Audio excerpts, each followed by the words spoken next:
Hey, how's it going? This is Matt with Mountain Stream Teas, and this is an explainer video about what we think about when we think about organic tea. Now, this is a very, very tough question, and a question that we have to battle every single day.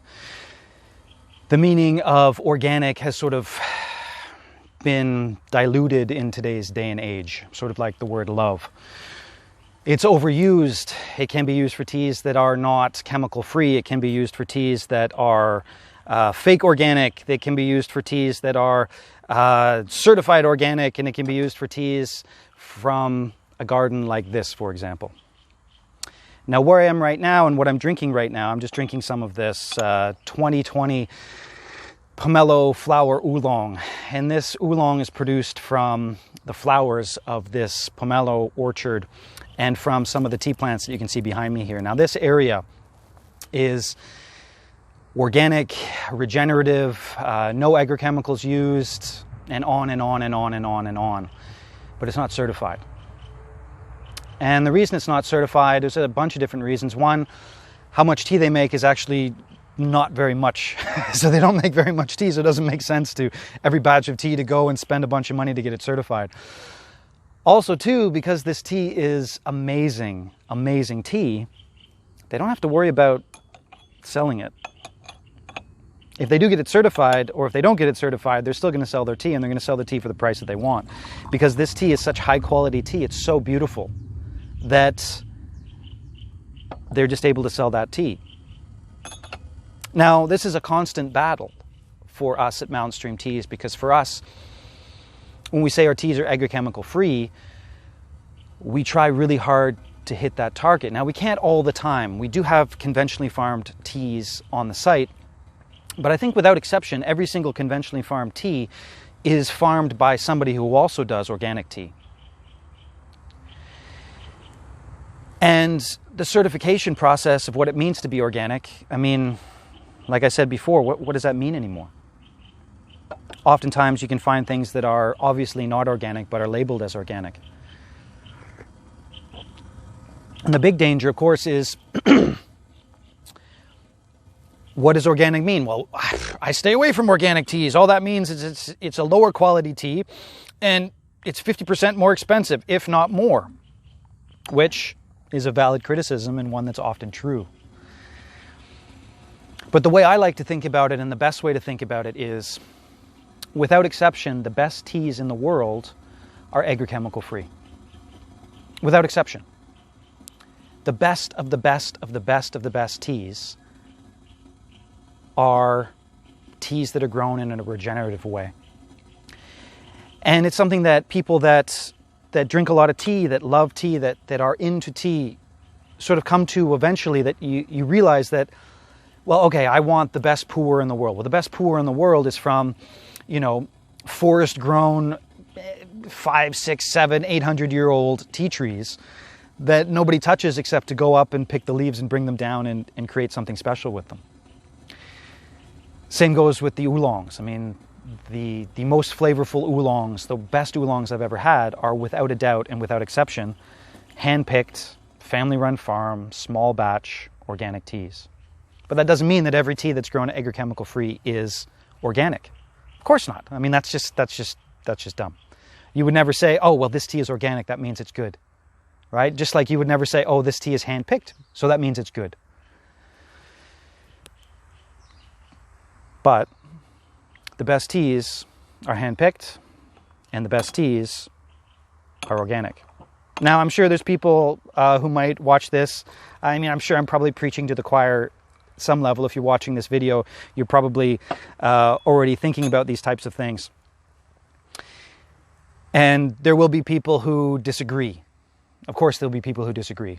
And I welcome those comments and criticisms. But that's not how I run the company. And that's not how I run Mountain Stream Teas. I try my hardest to find teas like in this area where I am sitting right now. These are, I don't know, can you consider them old growth pomelo trees? I mean, they're pretty old. These trees are about 50 years old, give or take. I try and find teas from plantations like the one behind me that I know for a fact are agrochemical free. They've been tested for sure, but again, they haven't been certified. And they haven't been certified for a bunch of different reasons. And why don't I get into a couple of the reasons why they wouldn't certify?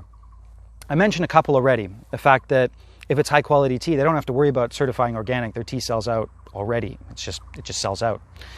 The second thing is, if you do go through all the effort to organically certify a garden, like you try really, really, really hard to organic certify a garden, and then for some reason there is something that gets into the garden, right? So say somebody sprays a chemical and it wafts in the air and it gets into your garden, or this is something that happens often. If a garden is beside a road, then maybe a street crew will come through and spray some glycophosphates, and that'll waft into the garden. And then that tea gets tested, and you didn't pass because of some minuscule level of something that was some pollution that was from another garden that got in. You completely lose your reputation. There's also the simple fact that to be fully organic and to truly let the tea trees and the sort of the plants fully go through that cycle of being fully organic, that means you have to let a lot of them die. Now, I would love for that to be the case, that all these tea trees and as people get fair prices and things like that. But as a farmer, that's a huge problem, right? If you have an organic garden and you have a bug infestation, for example, and you are at your wit's end, you've tried everything you can, and you might lose your entire crop of plants due to a pest invasion. Who am I to say, well, you just go out of business? You just go to, don't do it. Just stay true to your calling and let it go out of business, and then just go. You'll lose some money. And I don't think that's the right thing to do.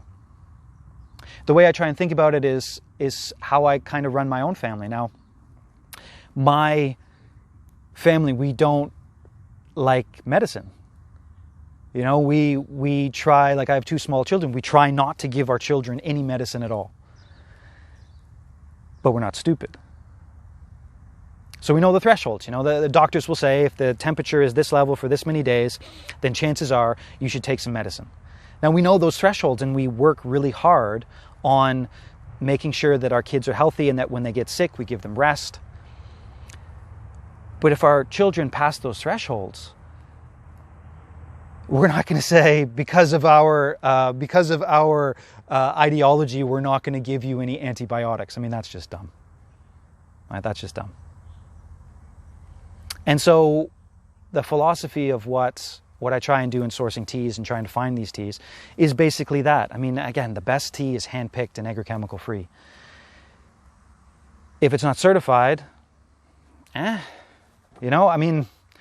it's one of those things where, of course, somebody watching this video or wants to buy tea from us, you kind of have to take my word for it, which sucks. And I can say to you, well, I truly believe in these things. I try and be as open as I possibly can about all these things. But, you just kind of have to trust me. This is horrible and I hate to say it that way, but you kind of do. Now, as we get bigger, as Mountain Stream Teas gets bigger and as we sell more tea and as we get larger amounts of teas, we'll be able to test every batch of tea. We'll be able to do the test to make sure that they are chemical free, or basically we will just do the tests and put them out there and sell the tea. And you'll be able to make those informed choices yourself. Now, we aren't there yet. We oftentimes rely on the tests of the partner farms. But to give you an example, this tea that I'm drinking right here, this beautiful pomelo flower oolong, no one's going to test this tea. The amounts of tea that are made are so small that it doesn't make economic sense to test it.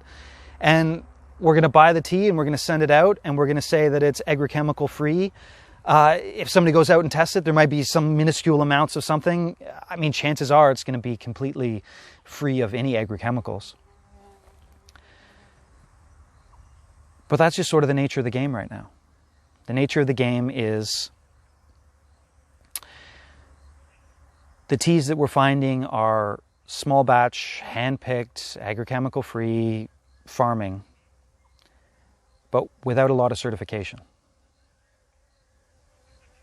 Again, hopefully that'll change in the future. I mean, you know, the moonshot, the pie-in-the-sky goal for me would be that we would grow up Mountain Stream teas big enough that, you know, we can guarantee whole crops. So for example, something like this area has a bunch of small plots all side by side. And there's videos in the future where I will go and I'll show you what I mean when small plots side by side.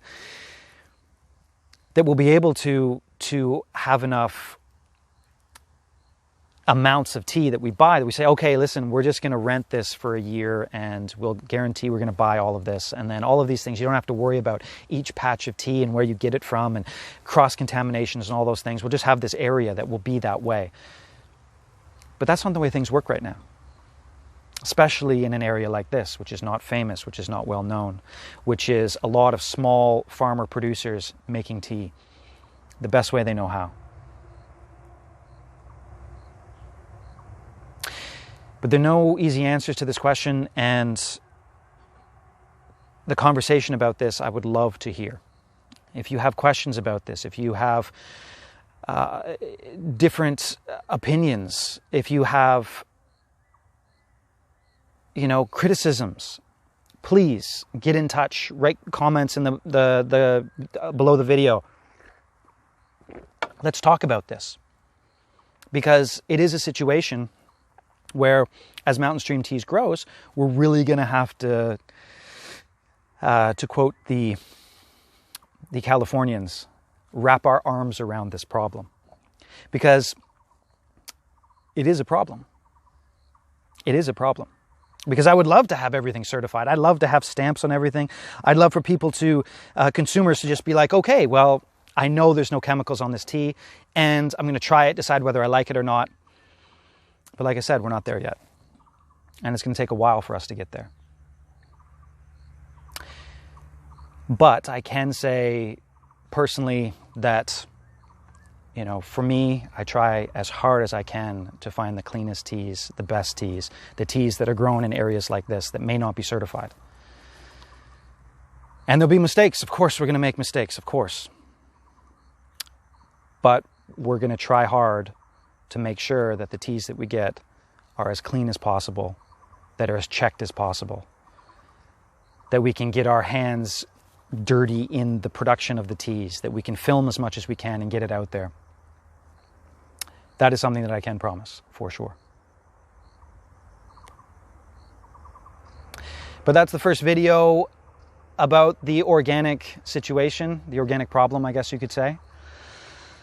I'm sure I'm going to do a bunch of more of these videos. I am going to enjoy my time in this beautiful orchard/tea garden, drink some more tea, go back, film the production of more of this tea. If you like these videos, like, subscribe. You can always visit the site, buy some tea. That always keeps these videos out and being made. Thanks for watching, and we'll see you next video.